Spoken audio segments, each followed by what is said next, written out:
This show is a member of the Sorgatron Media Podcast Network. Find out more at sorgatronmedia.com. This show is brought to you by Slice on Broadway, supporting Pittsburgh podcasting with the perfect pepperoni pizza. Production services by Sidekick Media Services.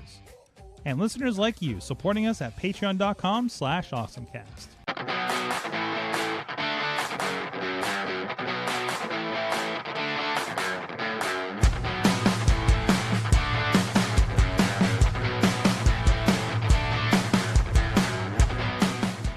Time to get geeky, get awesome. Oh, my graphics went away. I'm Mike Sorg at Sorgatron Twitter here in the Sorgatron Media Studios in Pittsburgh, Pennsylvania. I'll fix those in a moment, but we had to reboot something real quick and everything went away. So, but that's okay. That's okay. Hey, look, there's a show number. This is episode 618 of the AwesomeCast. Please hashtag it, hashtag AC618 if you're hitting us up on the social medias and want to talk about anything happening on the show. But while I'm fixing this bit, let's go to let's go to Studio C in the Big D of Dormont, Pennsylvania, with John Chichilla back on the show. How you doing, sir?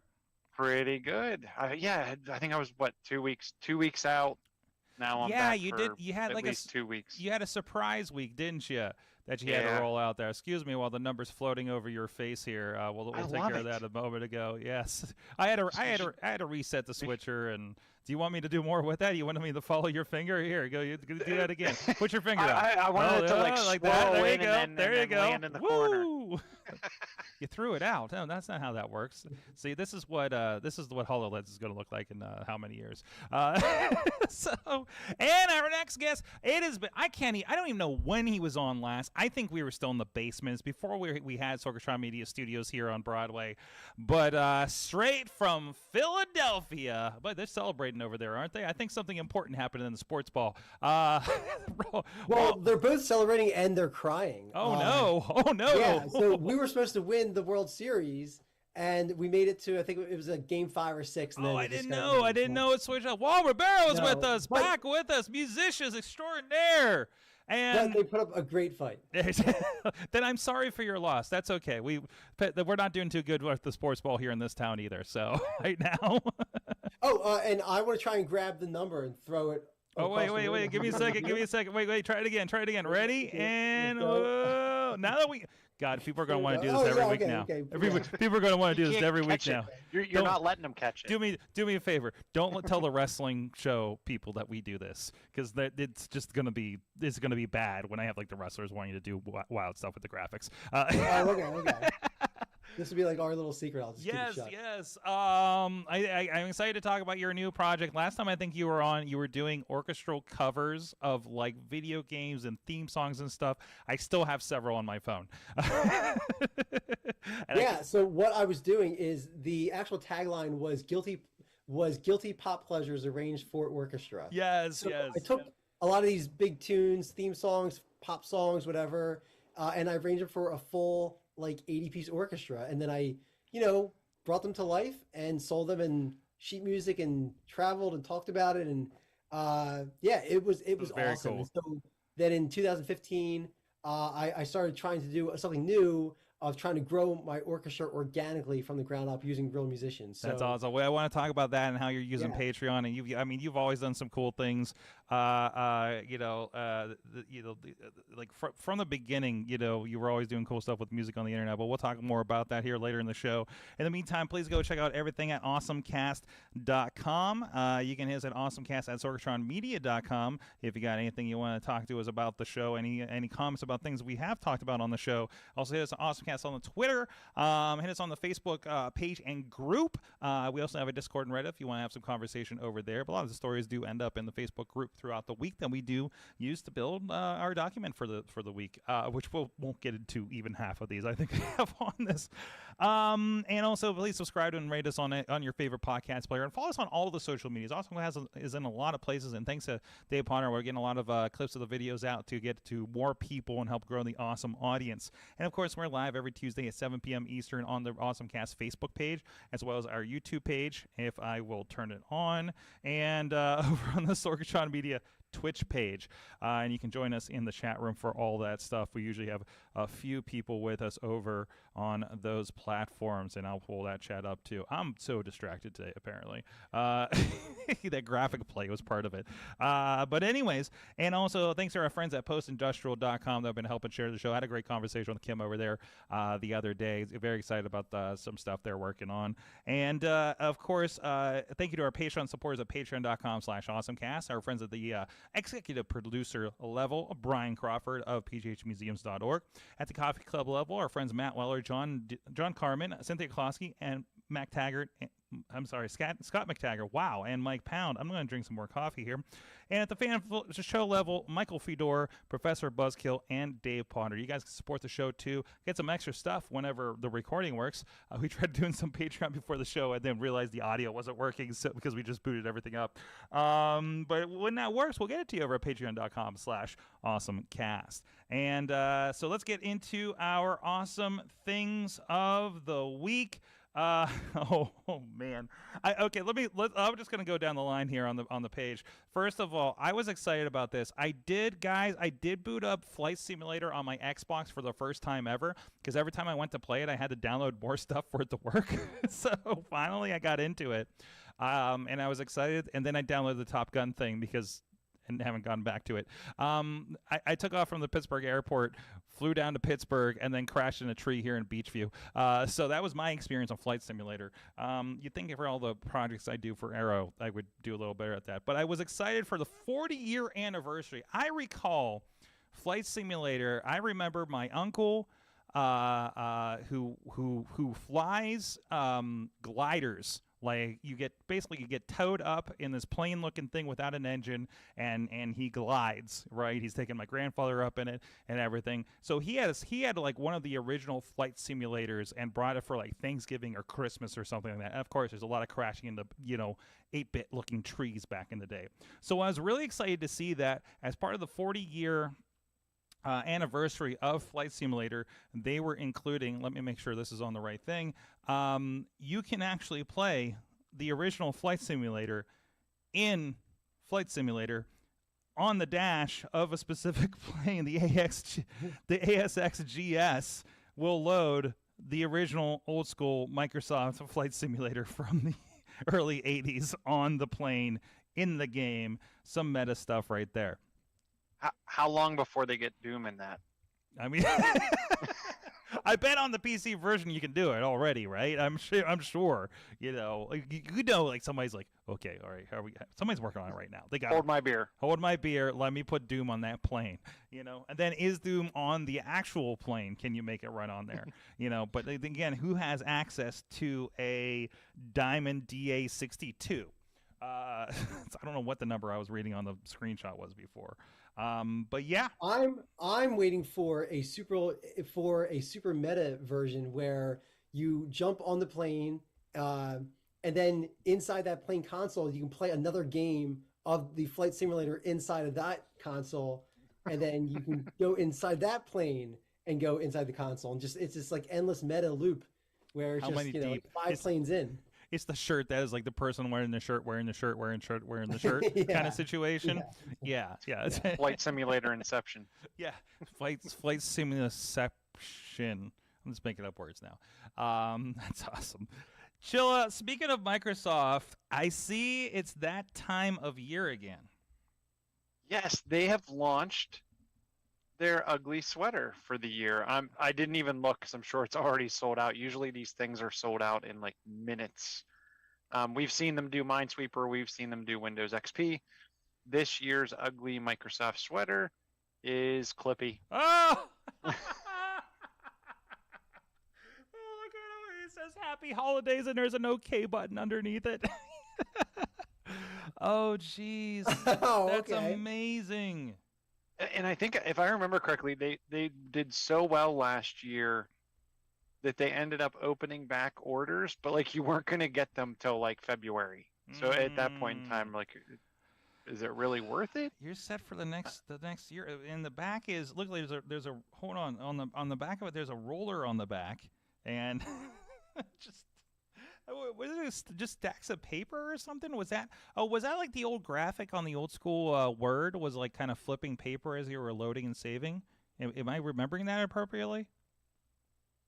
I'm not sure. I remember the ruler used to be like above, like it let you set your tab indents and stuff. How do I get the job of being the Microsoft designer for the ugly sweater? That's the job that I want. That's a very good question. Probably a side thing here.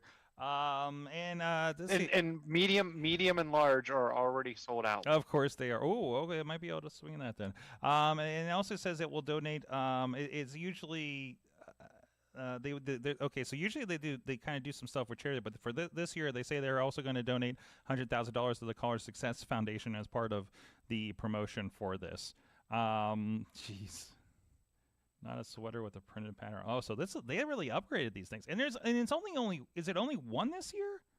Because usually we would get a couple. Usually they do have a couple, and this year it looks like it's all Clippy. They're All only Clippy. doing one. Why isn't there a Flight Simulator one for this rate? That's next year. It's next year, but it's the 40-year anniversary this year. They must have figured it out too late. But And they run 70. Yeah, they're $75 or $74.99. Let's just call it 75. That's a specialized heavy sweater. I don't think that's out of the question as long as it comes before February. So, Right now, estimated arrival dates are November 21st through November 25th. oh, tempted. So tempted. So very I tempted. did get the Spider-Man. Box Lunch did a special last year. They had a Spider-Man Funko Pop Mm-hmm. Christmas sweater. I picked that up, so I'll be wearing that again this year. Nice. Maybe I need to get a couple oddball geeky sweaters so I can rotate them, because I'm just gonna keep wearing the Spider-Man one. Well, I mean that's not bad. All right. Well, what is your awesome thing of the week? So mine is that Apple bought a company called Prime Phonic. This is like maybe like a year or two ago, Mm-hmm. and they're now getting ready to launch their own classical music category kind of side business. One of the complaints is like, I mean, without going too far into the whole like rabbit hole, but one of the complaints is that if you want to search for a specific recording of, let's say, Beethoven's Fifth Symphony, there are thousands of that one song recording. And so it's been a constant struggle of trying to kind of categorize, I guess, like the classical recording world. So Apple's not trying, but they're launching this classical music kind of company side business after their acquisition of Prime Phonic. So hopefully they come out with some solutions for this common problem in the orchestra world. But yeah, that's a whole nother conversation, because classical is actually the time period and not so much the ensemble. Like you have like Baroque and Renaissance and classical. And so calling classical music classical is actually incorrect, because, it's kind of a catch-all phrase. So hopefully they come up with some solutions for that. So I think that's pretty awesome. And so that's my awesome thing of the week. And so is this this classical session as I'm seeing now in Apple Music on here? Is Yes, that that's with the new situation then? Yeah, I think so. Now, I also know that Amazon has their own classical music recording too, and I'm not sure how this is different than what Amazon's solution is. I'll have to look more into this. I listen to a lot of it because one thing I do whenever I leave the house, I always feel bad about leaving my dog by himself with like nothing, So I ask the Echo to play music for my dog, and it's always classical music for pets. Apparently they have a special channel on there. So that is our classical music exposure. I have a very cultured Chihuahua. Okay. Hopefully there are no dog whistles in the orchestra. Exactly. I am seeing here, so listed on this of note is, I see the Beethoven for 3 Symphony 6 listed here. And there's a spatial audio with spatial audio with Dolby Atmos listed here. Not that I have any device that can do that, but no, that seems pretty cool. So Yeah. so what are the advantages here? Like, so is it just because of like the collection, or like are they re-recording the music for better quality, or like the Dolby Atmos kind of situation? Okay, now I'm not entirely sure. I have to look into this too myself, so I'm guilty of it. Mm-hmm. But I think it's what you're saying in the latter point is the idea that I'm not sure, but I think that they're re-recording. At least that's what, from my understanding, that's what Amazon did, Mm-hmm. is because it's all public domain. Right. So why not just kind of own that category outright and just have like your own like Amazon Classical Studios? So I'm not sure if it's that solution or if it's something more different. I know that Apple usually thinks of things a little bit differently, so we'll see. And and even the article I brought up is from back in September, and they were finding clues of this, along with like somebody was looking at the code apparently in Apple Music about the categories and everything like that. So when they were building into it, so interesting. Are they going to have all the different? Are they going to have like all the different versions, or there's going to be just like one remastered recording? Well, that's the problem, is that when you search one version, there's literally 700 versions of that one Mhm. song. Mm-hmm. It would be like you search like Lady Gaga Poker Face, and it's just imagine like 1,000, not cover songs. So just imagine like 1,000, just just recordings of it. It just sounds. This is a problem I hear about with general like classic like rock music as well. Like somebody who's like a Led Zeppelin fan, I think there's like multiple recordings of a lot of the classic tracks over the years on remasters and things like that. And if you say hey Slow-mo, hey whatever, whether it be Apple or YouTube, or I guess Google, whatever, or Amazon, you don't know which version you're getting. I have a similar problem when I get the edited versions of some music that I like to listen to out of nowhere, and I don't know how to get the other version. Right. So so this sounds like I think this is a problem across, and I guess especially problematic for the classical music genre. Well, part of the problem is that there's not one truth, right? Like that, Right, the one truth right. being, because if Beethoven were alive, or if Bach or Mozart were alive, they would be able to release their own version that is the one proprietary truth. They're not alive, so there are now thousands of truths where no one really kind of owns the master copy. Yeah. Yeah. I mean, I'm not sure how to solve it. My big thing is, you always want to not forget the past, but let's just get new music. I think that's how you solve this whole thing. Is don't worry so much about Beethoven's Fifth Symphony. Let's get some new music, new ideas, and new audiences Mm-hmm. into this kind of genre. And I'm not even sure if you would call it a classical genre. I think you should probably just call it orchestra Mm-hmm. genre, Mm-hmm. because classical is more about the timepiece, being, Mozart or something. But yeah, I don't know. Just because something is for an orchestra doesn't mean it's classical. But Absolutely. if you want to search a movie soundtrack or something, people say, "Oh, that's classical." It's like, well, no, it's not. It's actually, it was written 6 months ago. It wasn't written during the classical time period. It was 6 months ago, and it was played during a Tom Cruise movie. So Yeah. No, absolutely. I mean, yeah. I mean, some of those soundtracks, to me, I think of like I love like Danny Elfman stuff. I like you love John Williams stuff, right? Because that's all the stuff you kind of think about over the years. What I clicked there. There you go. So like who doesn't want to just listen to the Star Wars theme? Like that falls in that too, right? So excellent. Well, good to see they're making some efforts there. And I have no transition. Cool. Hey, I want to talk more about music with you, but in the meantime, let's give a shout out to our friends down at Slice on Broadway. Well, that's the only reason why we got to get you in the studio, so you can check out some of the good eats around here. New York City style, Yinzer Bay, right up the street here. Now 5 locations. We have to update the graphic here in the greater Pittsburgh area. Thank you to those guys for supporting the show, feeding when we have guests here, with one less thing to worry about if you're doing a 7 o'clock show with us, or I guess now the 10 o'clock show with our midnight snack with the Mayhem show later tonight. So. But no, go check out our friends, sliceonbroadway.com. Thanks to them for supporting the AwesomeCast. Well, yeah, go ahead. Real quick, I have so many questions. Is Yinzer like a Pittsburgh thing? Because there's like Yinzer parties, then this is called Yinzer. There's like a Yes. whole thing, right? Yes, yeah. That's kind of our regional. I mean, you got to use guys stuff out there, right? And cheesecakes. We got permani sandwiches and yins is our thing. Okay, all right. I'm learning more. This is good. Yins, So, Yins for is like those the who don't Pittsburgh know- equivalent Okay, of like y'all. okay. Mm-hmm. So Like Yins want to go to the mall, or Yins want to go to the movies. Mm-hmm. okay, I'm understanding it now. Okay, that actually, I had no idea. In all the years I went to Pittsburgh, I've never made that connection. No one's ever explained it to me like that. So okay, it's good. Oh, But then because we say like we have a bunch of other slang, Mm-hmm. like bologna's jumbo. See, I don't even know all Um, that stuff. What's that? I don't even know I didn't know bologna's jumbo.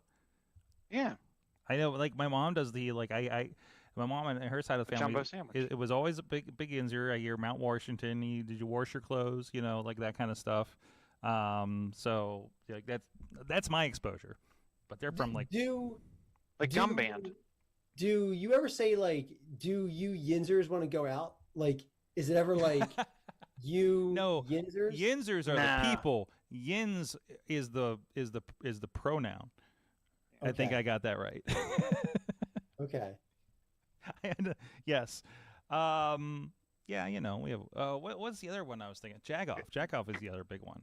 Jagoff. We We say gum band a lot instead of rubber band. Mhm. Coffee. What's it? I guess Doug, a lot of people don't say coffee mug. Is that right? What? It's coffee cup. That's a big thing. Is it? That's important. I thought so.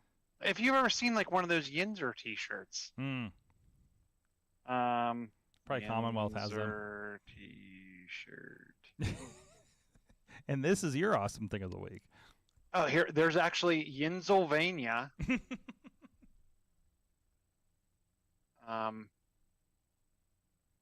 Do it. Like we say in that, like we say in that a lot. Sweater party. But they had that. They would always have the shirts that had like all the different sayings on it. Downtown, Pittsburghese, chipped ham.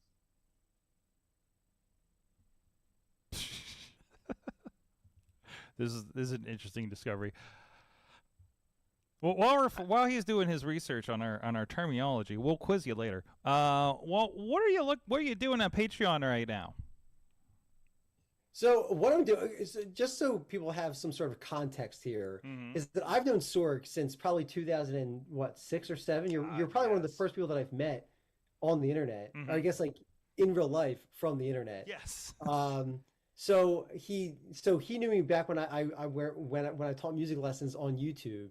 And so now I've progressed that to kind of starting my own orchestra, which then brings me to my Patreon. So at my Patreon, what I'm trying to do and what I'm going to do, right? Because you got to put it into like that. This is going to happen.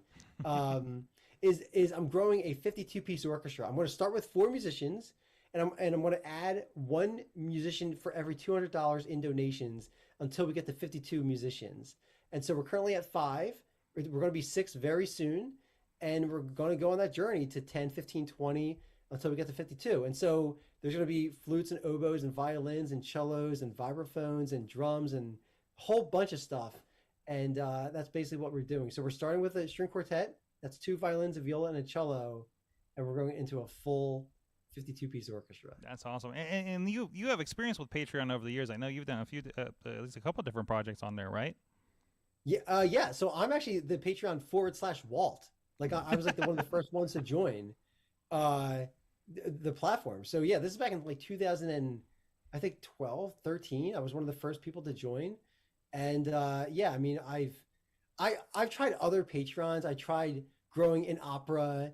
I tried doing some like animation stuff.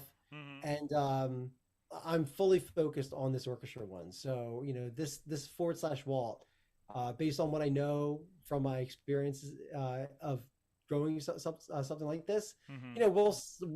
we'll see how it goes. I feel pretty good about it. But yeah, And I think the first thing when I discovered you was you were doing guitar lessons online, right? Like proto, like what was this, YouTube at the time, like a decade or so ago?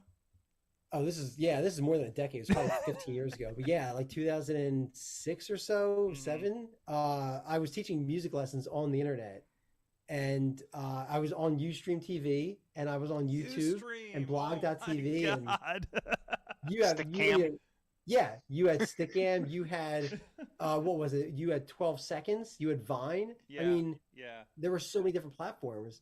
And yeah, I mean, I tended to like kind of like dominate like the YouTube space. Mhm. If you search for music lessons on YouTube, I was probably the first search result, and in many cases I still am.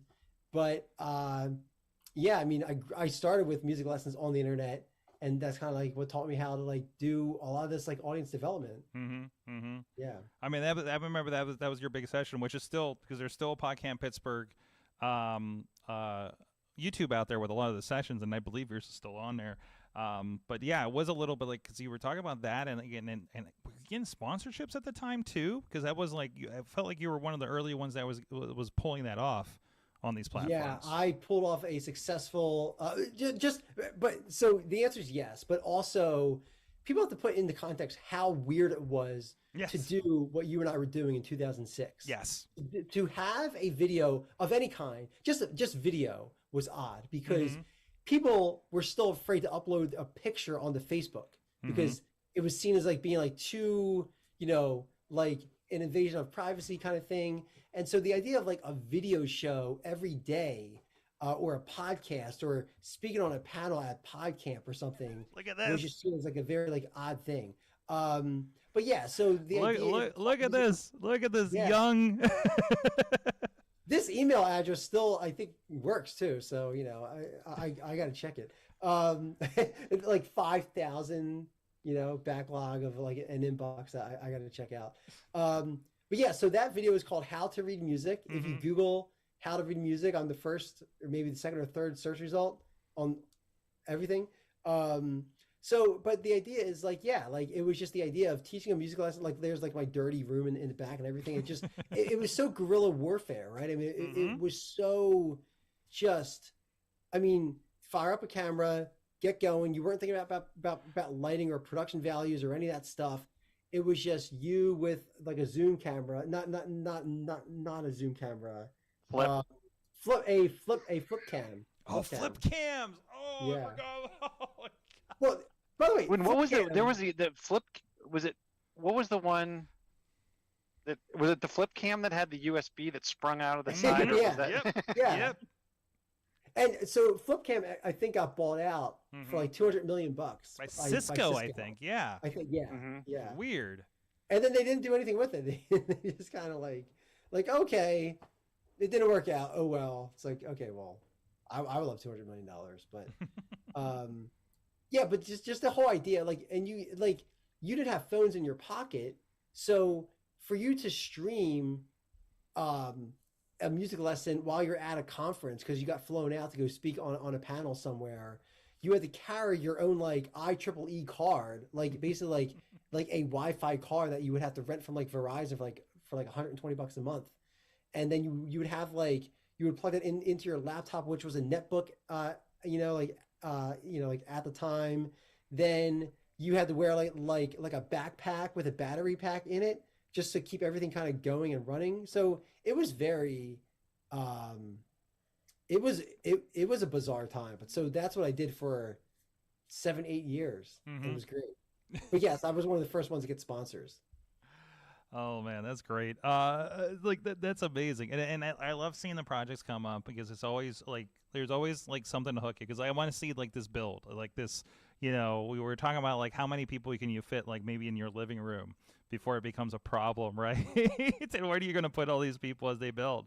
Yeah, so I measured it. I think I'm at 17 people where I would be comfortable, but you got to think about the logistics of something like that. Not even just the noise. I mean, just 17 people breathing. So you have like air conditioning and ventilation, and you have even just the protection of the cellos that they're playing with, and these expensive violins that they're playing that you can't get them scratched because you want to pack them in like sardines.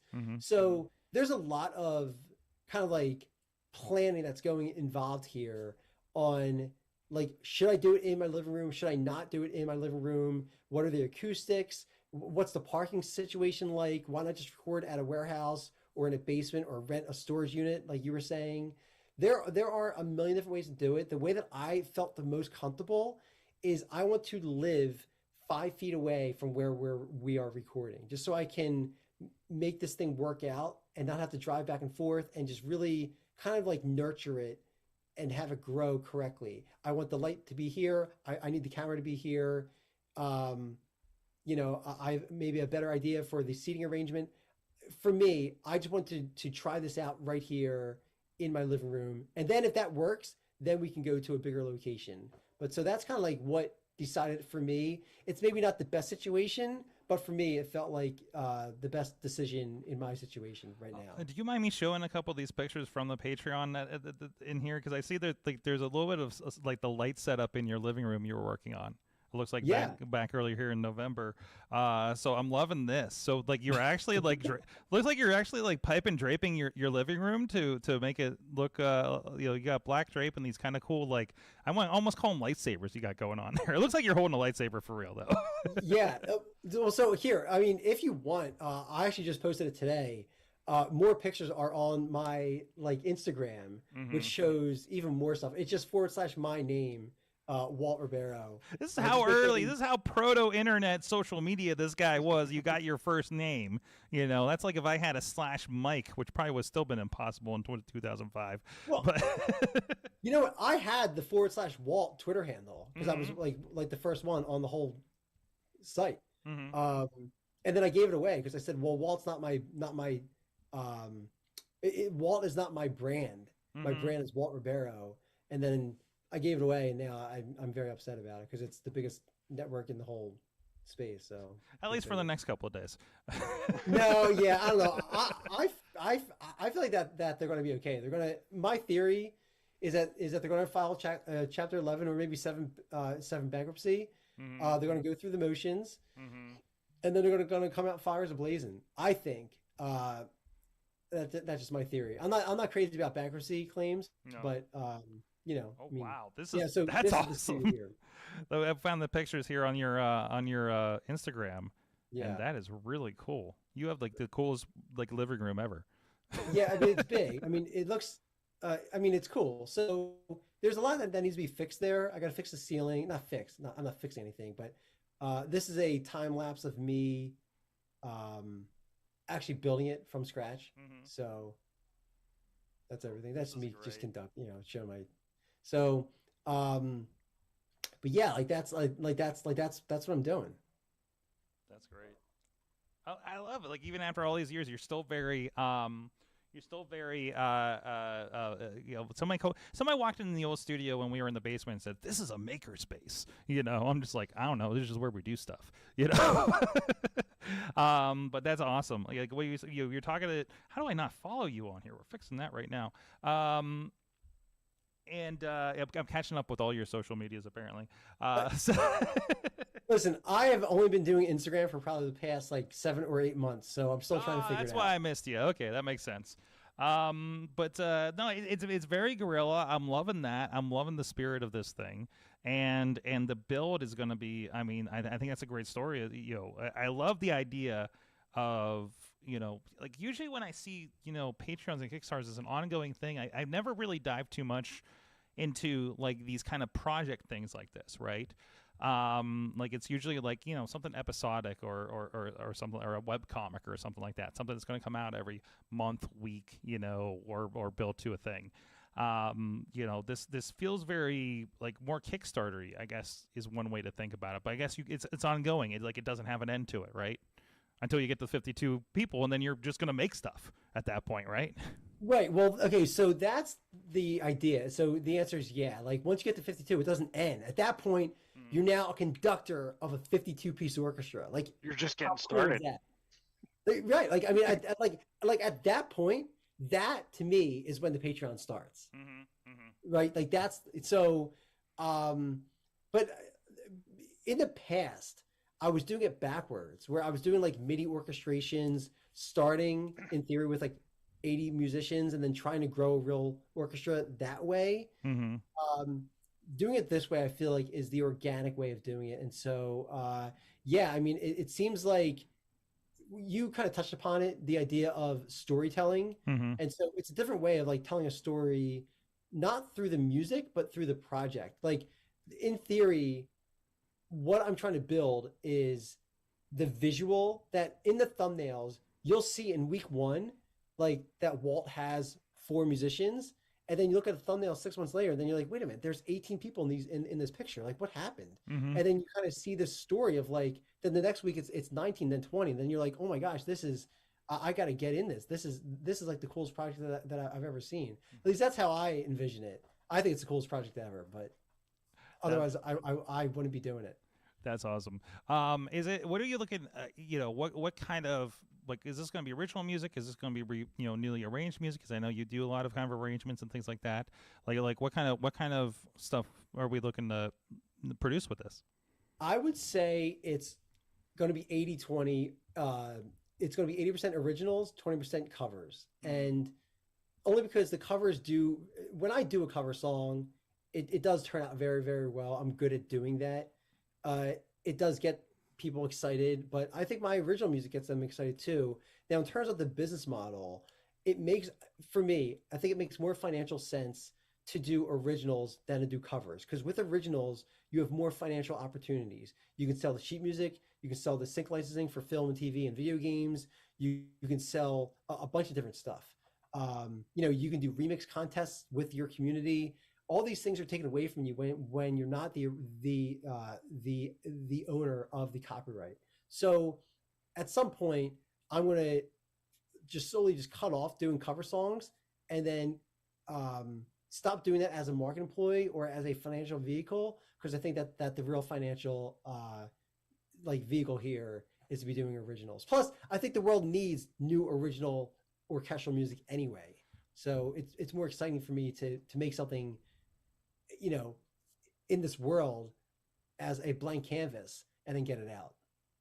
Well, if you need a trombonist, I can warm up my old chops from high school, and if you need a marimba, my mother is available, and she is still actively playing, by the way.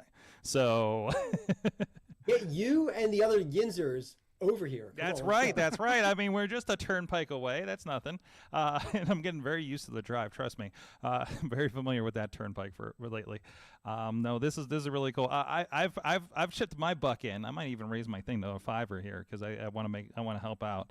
By the way, I saw that you didn't have to do that, man. Dude, if I knew about it, if I was aware of it, I would have done it earlier. Let's put it that way, man. I was on your old one, I think, too, right? So, come on, man.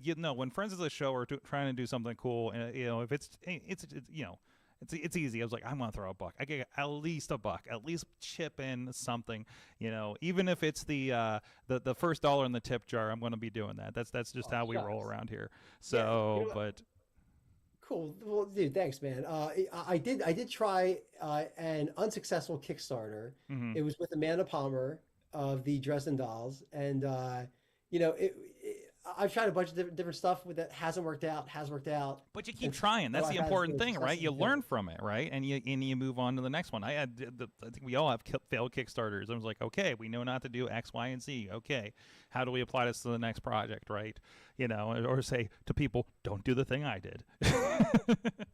So, but no, that's great. So check that out. That is, what's the Patreon address again? It is patreon.com/Walt, just WALT, like Walt Disney or Walt. Because he's locked it all down. Take that, Disney. That's amazing. Well, here, let's stick around. We got a few minutes for a couple other stories I'd like to hit on and get some opinions on there. Let me see if I get any musical kind of stuff on here. Because I don't really. I just left that on this. So, Chilla, what's going on in the rundown that you want to hit on today? So, PlayStation started their pre-orders today for the PSVR 2. So for about $500, you can pre-order the PS2 For the PSVR 2, that does not roll right off the tongue. They are not doing great with branding this generation. Yeah. The resolution is like astronomically higher, 2000 by 2040 per eye. In OLED HDR, if you compare that to the old 960 by 1080, old RGB OLED, huge jump. The thing that bummed me out about it, though, they're not doing backwards compatibility. The one thing I will say, I was hoping they were going to bring some of their games forward. Star Wars, the Squadrons game was pretty good. It was cool to be able to turn around and see R2 in the old back of the X-Wing. But they're coming out with their own new set of games priced anywhere between, it's $29.99 and $59.99. Obviously, the device comes in a little bit above like an Oculus Quest 2, obviously much lower than the Oculus Quest. What are they calling their new one? The Pro or whatever it is. I was always impressed with PlayStation's. You never had to worry about charging it. Yeah, there was a wire, but the wire was super long. I'm interested to see how people maybe even integrate this with the computer now that it's much higher quality.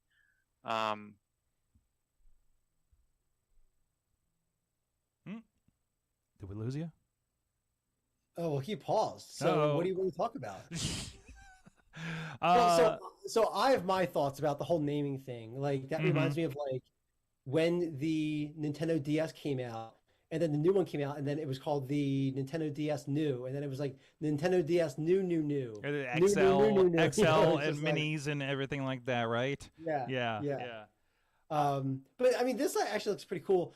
One of the things that I'm concerned about isn't so much about the PSVR 2 with the resolution, which is what John was saying. My concern is the frame rate. Like it needs to be high. It's got to be 120 or like 90. I mean, it's got to be so photorealistic so you feel like that you're there. That's at least what I'm hoping for. And also the tracking needs to be well enough that you're not going to vomit. Tracking is the biggest thing. Yeah, because the first one I played it with the first one. My buddy Chachi had the original, and he sold it off like a little bit ago.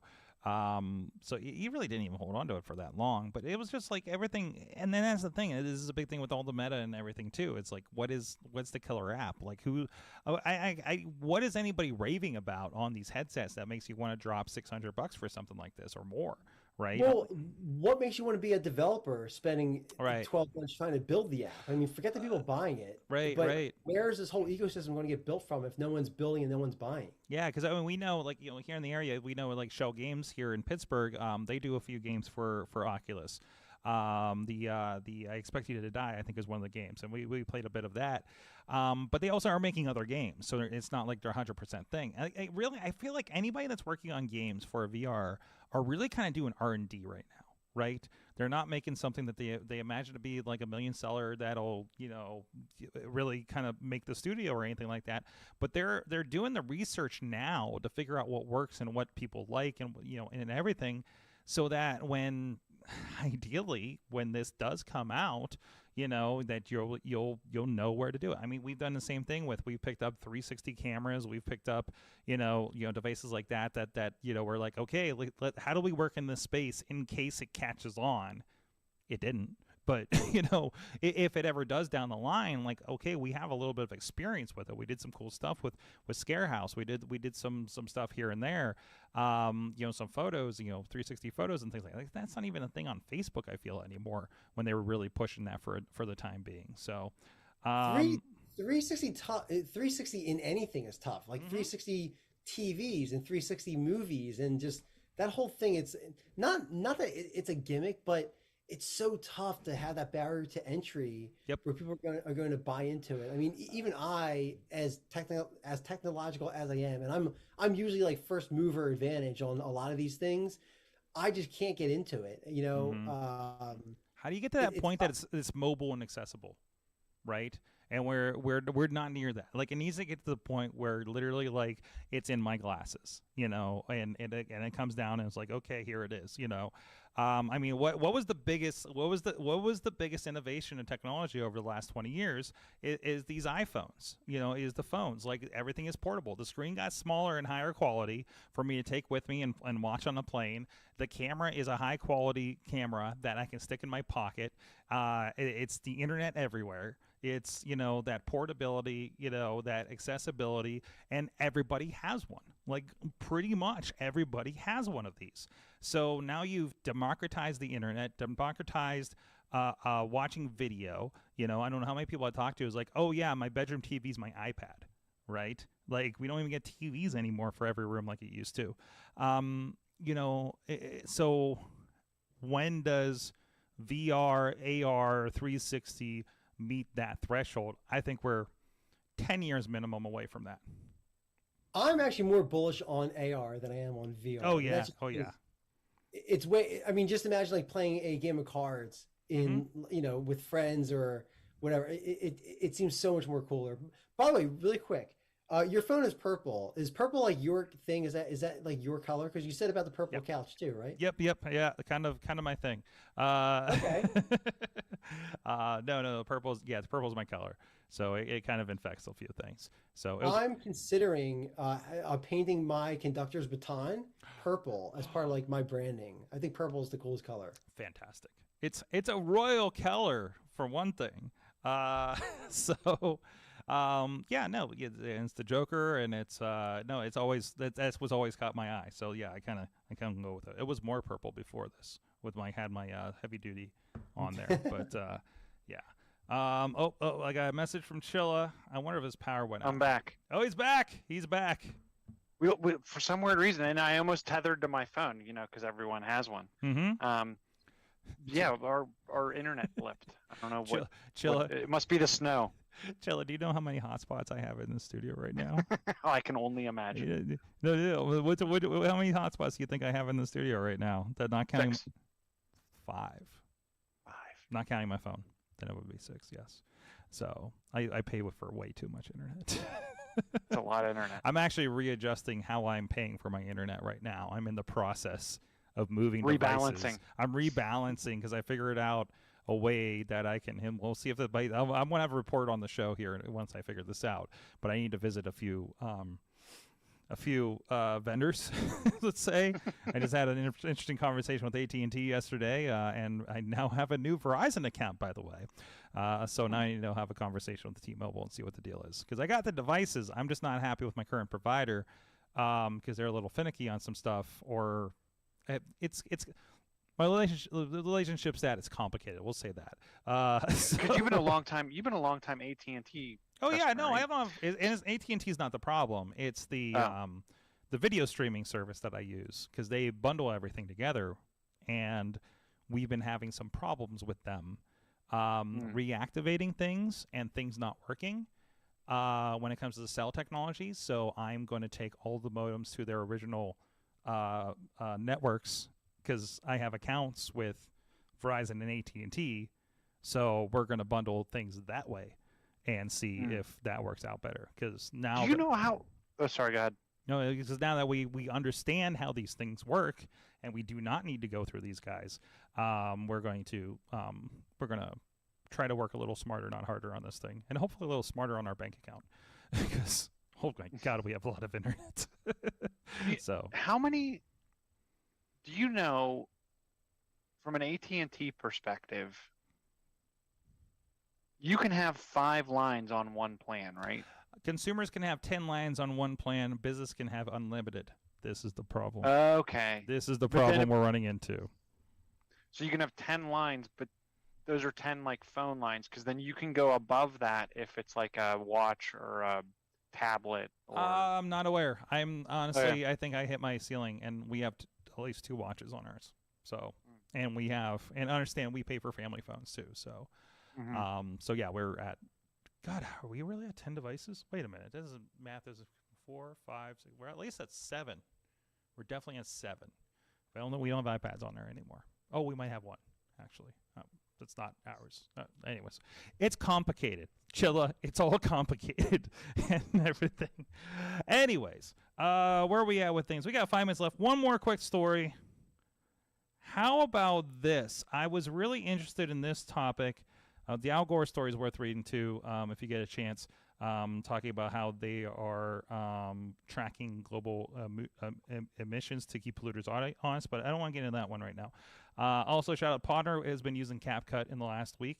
And here's a tip. Sign in with Google or something to CapCut, and it'll take away the watermarks. I figured that out today. Oh, geez, where did it go? So, SOS feature. There was one about how your phone can determine if a bridge is busted. This is from Wired.com, line 13 if you're on the dock, guys. So with all the technology in our phones right now, and we have it in a cradle, and we're using it, and it's on, and it can detect vibrations of your car. And those vibrations change as you're crossing a bridge. So they looked at the Golden Gate Bridge, and it's like there's like harmonics that happen, right? And there's something wrong, then you can detect that by a sample size of, let's say, 100 cars go across the Golden Gate Bridge that have this app on it, right? That'll detect. They talked about using this in a manner for, oh geez, now I need a subscription. They talked about using this in a manner like with Uber drivers and things like that. And obviously there's going to be different things like your car may vibrate because your exhaust sucks or something, right? But even with that, if there was like a major issue with the bridge, those harmonics, the cross section of changes in those harmonics would detect if there was a problem with that. Now, we obviously have some crumbling infrastructure issues. Even in this Wired article, it mentioned the fact that the bridge collapsed here in town in Pittsburgh the day that Joe Biden was coming in for an infrastructure discussion. Love how that worked out. And it's talked about a couple other collapses that I've heard some people. So now you apply that across the board. Let's say, I don't know, it rolls out in your phone. It's opt-in, just like we have the COVID exposure thing on our phones now, right? Every time I go to a new state for an extended period, I just signed up for the New Jersey exposure alerts, right, with the health department. The Seattle ones from when I was apparently exposed at the end of the month. So imagine you have everybody's phone, or at least a good number of everybody's phone, crossing how many bridges every day. And you can do a cross-section and look for anomalies and see if there's any problems to hopefully get in front of something like what happened to our lovely one of 100 bridges we have in this town. So I thought that was really interesting and definitely worth a read. You had a bridge that fell in Pittsburgh? Oh, yeah. It was like with a bus on it. Yeah, with a bus on it. Thankfully, it was like 5 a.m, and there was like almost nobody on it. And I don't think anybody got terribly injured. Like I think there were like the bus and maybe 1 or 2 other cars were on the bridge when it fell. So yeah. Wow. Yeah. Okay. I'm glad everyone's okay. Yeah. I mean, it's crazy that something like that can happen, and me, who's I don't know, like 100 miles away, doesn't even hear about it. Right? It's like. Did you hear about the bus in the sinkhole? No. There's another one. Yep, right down by the convention center. They just went, okay, well, here's a nice 3D printed bus from our friends at I don't know which school, was it Fox Chapel or something? So imagine just they're there, and there was a sinkhole, and it just went boop like that into the ground, and you just saw like this much of the bus. I'm sorry, audio listeners, sticking out of the ground. So it's kind of our own. Like I think somebody dressed up as the bus for Halloween. I was seeing it something. Christmas ornaments. Yeah, there's Christmas ornaments of it. Like it's our thing. It's bridges and busted buses. It's just this is a level, by the way. This is a 3D printed level of a Pat bus. So if you're in a sinkhole. So I love it. No longer the Pat bus. It's the PRT. It's the Oh right, it's a new name. I'm never gonna remember that. It's always gonna be the Pat to me. The T in the red line. Do you tape that level to the bus and then put a sign on top of it that says, if this isn't level, then check to see if just you're like, uh-oh. This is the uh-oh button. Yes, exactly. You never know anyways. We have so many damn hills. But no, we need this. Pittsburgh needs this. Please, roll this out, guys. roll this out. Who actually worked on this? I read this. I can't even get into it because it's a subscriber article, and I listen and I read these things in Apple News. So I don't know. Hopefully that rolls out. Hopefully before it's too late for some of these things. Man, I was passing a bridge, crossing into New Jersey. And it was. I don't think it was a terribly used one. It looked like it was a rail bridge, and it just looked like it was going to collapse on the turnpike. It was very, very scary. But anyways, well, thank you so much for joining us. It was so awesome to have you back. This was so. By the way, so we're talking about my Patreon. Do you have a Patreon? Yes, we have a Patreon. Patreon.com/AwesomeCast. Let's talk about that. Well, I mean, we talk about it at the beginning of every show. What are you talking about? So no, we got a few people on there. It's great. That's how I know to keep going with the show, because somebody is giving us money to keep going. It must be worth something. So well, you did read off the list of people who support you, but yes, I just feel bad that we're talking about me the entire time. No, that's fine. That's why they're here to listen to you. Cool. So, and you're already in Patreon, so hopefully they give a couple bucks to you to grow that orchestra, right? Yeah, and so I mean, listen, I mean, it's been years, but let's not wait years to do this again. This was fun. Absolutely. Anything you want to talk about, let us know. We'll get you back on the show. And we'll try to. I'm terrible about booking. I'm lazy on booking, to be honest. So I'm very distracted. And until I see somebody come up and was like, "Yes, you should be on the show. Let's do this." So I really need a producer. That's the answer. At some point, we'll get the Patreon up that I can afford a producer on this show. But anyways, again, that's Patreon.com/Walt. And geez, and you're all over the social medias. Definitely check out that Instagram to see some get the visual updates on what's going on over there, right? Yeah, and my Instagram is my full name, Walt Ribeiro. But yeah, so I mean, there's more stuff there. There's also behind the scenes stuff on Patreon, which I'm going to be posting a lot of this week coming up. And so then we're going to start recording in this living room circus that I got going probably in the next I'd say maybe like 10 days or so. Nice. I like it. Oh, and I got a few ideas for you for after the show here if you want.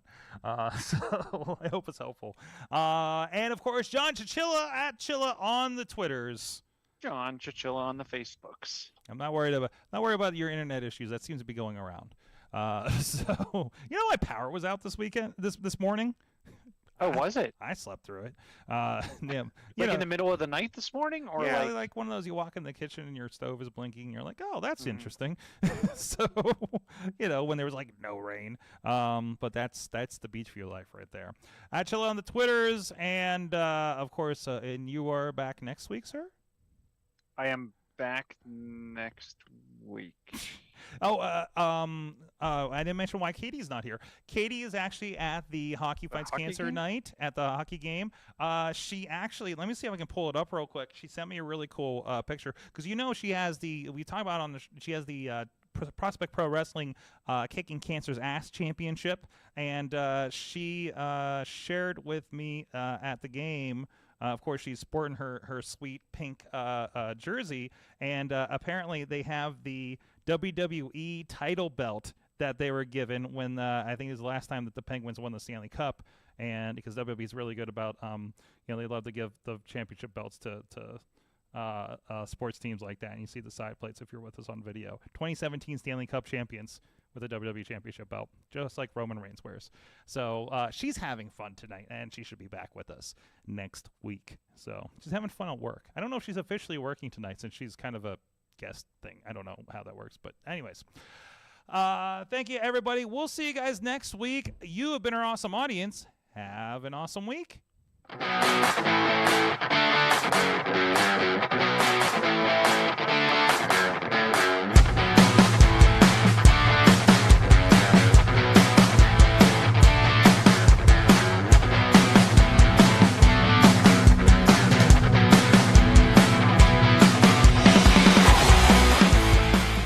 This show is a member of the Sorgatron Media Podcast Network. Find out more at Sorgatron.